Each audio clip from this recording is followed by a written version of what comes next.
ଜୟ ଜଗନ୍ନାଥ। ଘରେ ଅଶୁଭତା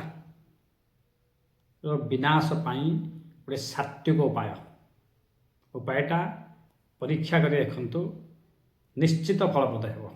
କ'ଣ କରିବେ ନା, ଯେକୌଣସି ସୋମବାର ଠାରୁ ଲଗାତାର 40 ଦିନ ଏ ପ୍ରକ୍ରିୟାଟେ କରିବେ।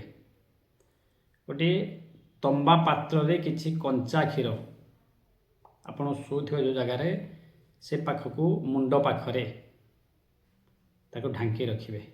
ସକାଳେ ଉଠିବା ପରେ ନିଜେ ମୁହଁ ଧୋଇ ସାରିବା ପରେ ସେ କ୍ଷୀରକୁ ଯଦି ଘରର ସବୁଆଡ଼େ ସିଞ୍ଚନ କରୁଛନ୍ତି, ତାହେଲେ ଘରର ସମସ୍ତ ଅଶୁଭତା ନଷ୍ଟ ହୋଇଯାଏ ଏବଂ ଘରେ ଥିବା ସମସ୍ତ ନକାରାତ୍ମକ ଶକ୍ତି ମଧ୍ୟ ଲୋପ ପାଇଥାଏ।